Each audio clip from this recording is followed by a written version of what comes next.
जाती है। जैसे ही पांचों बहू घर पहुंचती हैं तो मकानदार राजू को मार रहा था। दादी दादी मुझको बचाओ, मोटे खड़ूस अंकल मुझको मार रहे हैं, मुझको बहुत दर्द हो रहा है।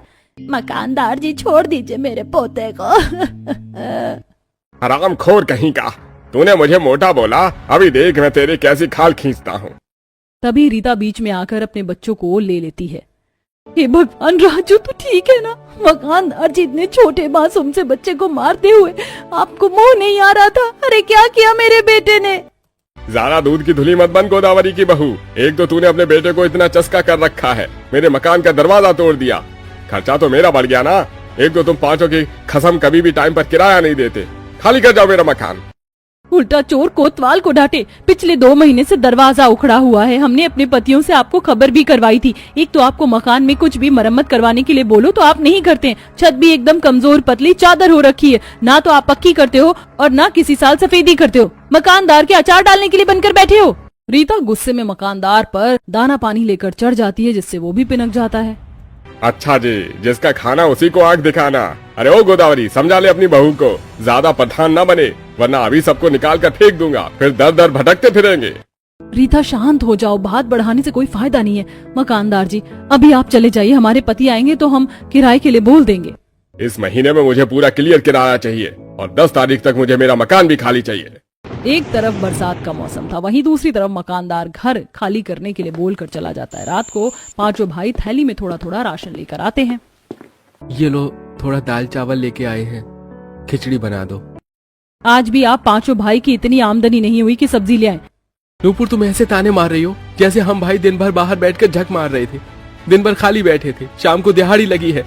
जितनी आमदनी होगी उतने में तो खर्चा लेकर आएंगे। अब क्या कोलू में सर दे दें? हे भगवान, दिवाकर नुपुर तुम दोनों चुप हो जाओ। वैसे ही मकानदार खाली करने को बोल के गया है। क्या मकानदार ने खाली करने को बोला है घर? लेकिन क्यों?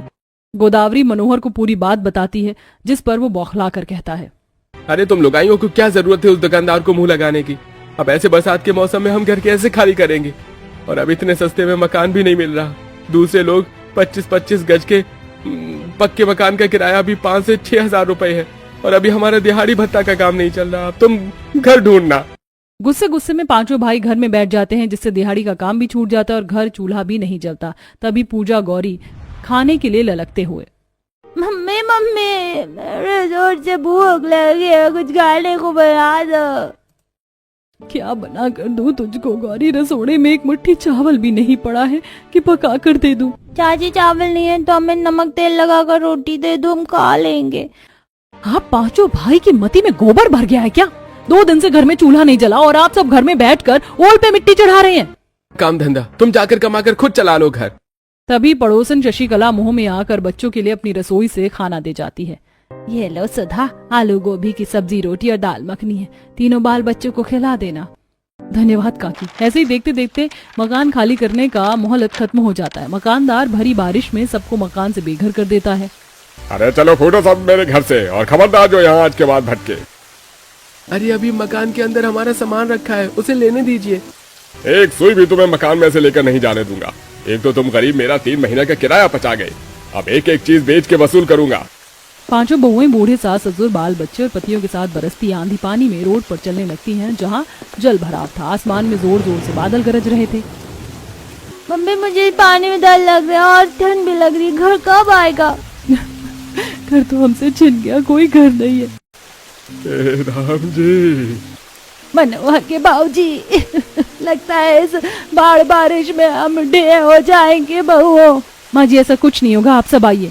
तब पांचों जुगाड़ बहुएं उन्हें जंगल में लाती हैं। सब लोग एक घने पेड़ के नीचे शरण लेते हैं। पूरे जंगल में पेड़ों से पत्ते टूट कर गिरे थे, जैसे कि केले, बरगद, शीशम के पत्ते, जिसे देख बहुओं को जुगाड़ आता है। उस आंधी तूफानी बारिश में हम बिना घर के इस पेड़ के नीचे रात काट नहीं पाएंगे, हमें बसावट करनी होगी। देखो तूफान में कितने सारे पत्ते टूटकर गिरे हैं। पुराने जमाने में जब पक्के घर नहीं होते थे तो आदिवासी भी पत्तों के घर में गुजर बसर करते थे। पांचों बहुएं बरसात में भीग भीग कर पत्तों का आश्रय डालने की कोशिश करती हैं, लेकिन वो हवा की तीव्रता से तिनके की तरह बिखर जाता है, जिस पर नुपुर, इस तरह हम अपनी बसावट खड़ी नहीं कर पाएंगे क्योंकि ये पत्ते हल्के हैं। तभी उन पांचों के पति भी मदद के लिए आते हैं और दिवाकर कहता है, देखो बसावट करने के लिए पत्तों के साथ ठोस लकड़ी चाहिए होगी, तब बात बनेगी। हमें अपनी गलती का पछतावा है, हमें माफ कर दो। तब पांचों शीशम, देवदार जैसे ठोस पेड़ की लकड़ियां काट कर लाते और जमीन खोद कर नींव डालते हैं। तभी तीनों बच्चे एक पेड़ में से चिपचिपा पदार्थ ले जाते हैं। माँ देखो, हमें पेड़ से गोंद मिला। ये तरल पदार्थ मेरे हाथों में चिपक गया। रीता, ये पदार्थ हमारे घर में पत्तों को चिपकाने में मदद करेगा। बच्चों, ये पदार्थ और लेकर आओ। तीनों बच्चे उस पेड़ की छाल से गोंद इकट्ठा करके लाते हैं। तीनों बहू पतियों के साथ लगकर घर बनवाती हैं। दो बहू नुपुर, कुमुद भोजन की व्यवस्था में लगती हैं। देखो, मुझे जंगल में से कितनी सब्जी मिली है। ये जंगली गोभी, कुंदरू और अरबी के पत्ते, इसके पकौड़े बहुत ही स्वादिष्ट बनते हैं। देखो, इस नदी के किनारे कितने सारे बड़े बड़े पत्थर थे। इसमें हम अपने लिए छोटी मोटी रसोई बना सकते हैं और सामान भी। और उसकी छत को खजूर, केले के पत्ते और नारियल के पत्ते से टिकाऊ मजबूत करती हैं और ईंट पत्थर से जुगाड़ू चूल्हा बना लेती हैं। किसी तरह हमने इस पत्थर से जुगाड़ू चूल्हा तो बना दिया, लेकिन पकाने और परोसने के लिए हमें बर्तन की आवश्यकता लगेगी। और इतनी भीषण बारिश में तो इस जंगल में सूखी मिट्टी मिलना भी असंभव है, जो हम मिट्टी के बर्तन ही बना ले। कुमुद, नुपुर ऐसा सोचकर बर्तनों की तलाश में आगे निकलती हैं, जहां उन्हें फलदायी महुआ का पेड़ दिखता है, जिस पर से सफेद मोती जैसे महुआ पूरे जंगल में चूक कर गिर रहे थे, जिसे देखकर कुमुद प्रसन्न हो जाती है। मुझे तो पता ही नहीं था कि जंगल में महुआ का पेड़ है। अब तो हमारे खाने का जुगाड़ हो गया। पता है, महुआ की रोटी बहुत स्वादिष्ट बनती है। वो देखो कुमुद, इस बरगद के पत्ते कितने चौड़े हैं। गांव देहात में शादी विवाह में इसके पत्तल बनते हैं। हम इससे बर्तन बना सकते हैं। नुपुर उस बरगद की डाली से खूब सारे पत्ते तोड़कर अपनी बसावट में वापस आती है और खाना रखने के लिए बड़े बड़े बर्तन पत्तल बनाती है। वहीं दुलारी उन्हें जरूरत के लिए 1-2 मिट्टी की हांडी दे जाती है। ये लो बहू, ये मिट्टी की पतूकी ले लो, इसी में पका लेना। बहुत बहुत धन्यवाद दुलारी दादी, आपने हमारी समस्या हल कर दी। चलो अरबी के पकौड़े बनाते हैं।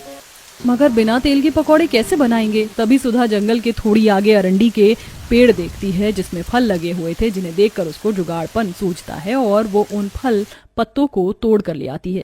रीता, इसके अंदर अरंडी के बीज होते हैं, जिसको पेड़ने से तेल निकलता है। ये सुनकर रीता आश्चर्यचकित होती है। तब उन फलों में से बीज निकालकर सुधा उसे कूट कर तेल निकालती है। वहीं जंगल से ही उन्हें कच्चा हल्दी का पेड़ भी मिल जाता है और नदी में से नमक, जिससे वो स्वादिष्ट पकौड़े बनाकर परोसती हैं। वाह, ये अरबी के पत्ते के पकौड़े तो कितने करारे, खस्ता और स्वादिष्ट लग रहे हैं। खाने में पेट भर गया। सच में मनोहर भैया, और इस जंगल के ठंडे ठंडे वातावरण में बसावट करके खाने का अनुभव कितना खास है ना। ये लीजिए और पकौड़े खाइए, गरम गरम स्वादिष्ट लगेंगे। सुधा, हमको माफ कर दो। हमारी लापरवाही के चलते हम आज घर से बेघर हो गए, वरना बेघर बिना छत के बारिश में भटक रहे होते। अब हम पांचों भाई मेहनत से कमाएंगे। अगले दिन तड़के सुबह सुबह पांचों जीविका उपार्जन करने में लग जाते हैं। तीनों भाई लकड़ी की कटाई करते हैं और 2 नदी में से मछली निकालते हैं। वैसे बरसात से इस नदी के पानी का जलस्तर काफी बढ़ गया है। रोहू, मांगुर, बड़ी बड़ी मछली हाथ में पकड़ में आ रही हैं। हमने भी लकड़ी काट ली है, चलो अब बाजार चलते हैं। तब पांचों बाजार में जाकर मछली और लकड़ी बेचते हैं और नदी की ताजी मछली होने के चलते ग्राहकों में महंगे रेट में भी खरीदने की लूटमार मच जाती है, जिससे मछली बेचकर उनकी अच्छी आमदनी होती है। वहीं पांचों जुगाड़ू बहुएं भी जंगल के परती भूभाग में जमी काई को साफ सुथरा करके बरसाती मौसमी सब्जियां, साग जैसे कि चौलाई, भुट्टे की बुआई लगा देती हैं।